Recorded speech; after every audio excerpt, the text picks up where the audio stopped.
You're watching a Famicast retro review of Virtual Pro Wrestling 64 on the Nintendo 64. I'm Danny Bivens, the reviewer of this game. WCW vs. NWO World Tour on the Nintendo 64 not only provided a fun gaming experience for wrestling fans, it helped kickstart an entire series of wrestling games on the Nintendo 64 that only got better over time. Although later games in the series are more well regarded, you can't overlook how important it was for the genre as a whole at the time.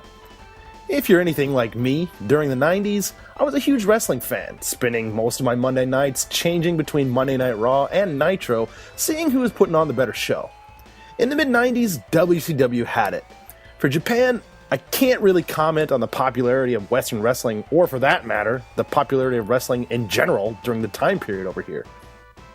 Obviously, the sport was popular enough to garner a Japanese release of World Tour, which was released as Virtual Pro Wrestling 64 in Japan, which just may be the definitive version of the game.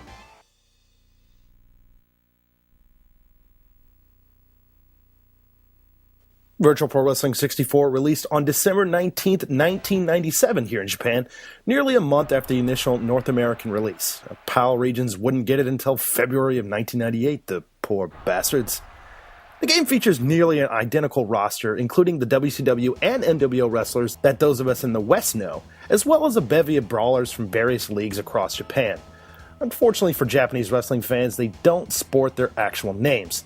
The likenesses, and sometimes, as in the case of Giant Baba, in this version of the game known as Giganto Hinomaru, feature moves and voice samples that make it clear who they're supposed to be. Gameplay is fluid, and so much better than wrestling games of the 16-bit era. You control your wrestler with the D-pad and can perform strikes with B and grapples with A.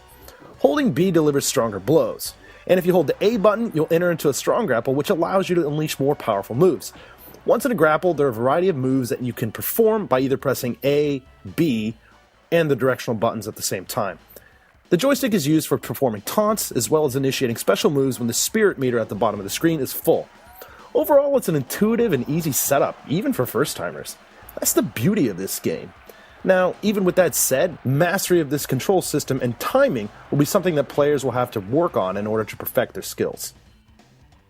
One of the biggest changes made for the jump across the Pacific was the ability to alter the wrestler's attire. A feature that made it into the sequel WCW vs. NWO Revenge. You can edit the names and change the color and outfit completely for whoever you want. Want to have Hollywood Hogan wear Ultimo Dragon's colorful costume? Well, you can do it. How about give Sting Scott Hall's outfit, complete with chest hair? Because why the hell not? Yeah, you can do that too. There are a few other differences here as well. The game intro is a little bit different. It seems to be focusing a little bit more on Japanese wrestlers. Not only that, but post-match, there's a scoring system that rates your performance. Again, similar to kind of what's in WCW vs. NWO Revenge. Also, two of the unlockable characters found in World Tour, Wrath and Glacier, are mysteriously absent here. Now, there are a number of modes to play through in Virtual Pro Wrestling 64. Players can do singles, tag matches, battle royale, and more. And by and large, the modes are pretty similar to what's on offer in World Tour. Now, one of the biggest differences here can be found with the tournament modes and all of that, and how they keep track of wins and losses.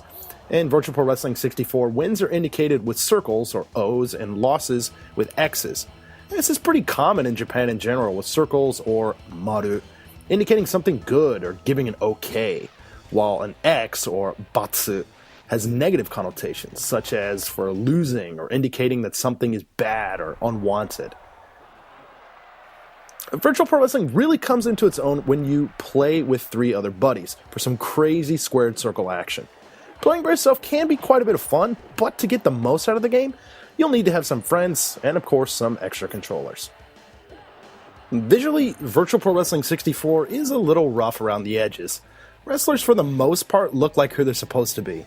The costumes are spot on, but the faces are kind of a blurry mess. The character models are pretty blocky, and there are constant issues with them clipping through each other and various parts of the environment, like the ring or, apron, stuff like that.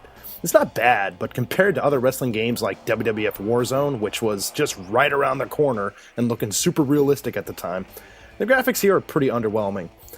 Also, disappointingly, Virtual Pro Wrestling 64 lacks ring entrances and official championship belts. Of course, these are things that the developer would fix over time with subsequent games. Virtual Pro Wrestling 64 is indeed the definitive version of WCW vs. NWO World Tour. It has pretty much everything that its Western counterpart had, and then some, with wrestler customization, the post-match scoring system, and even a 2D referee calling the shots. The visuals are a bit of a letdown, even for the time, but the awesome gameplay more than makes up for it. If you don't mind wading through some Japanese and are a fan of World Tour, you really can't go wrong here. Keep it locked here to the Famicast for more reviews, podcasts, special videos, and a whole lot more. Be sure to hit like on this video and subscribe if you like what you're seeing. And of course, thank you for watching.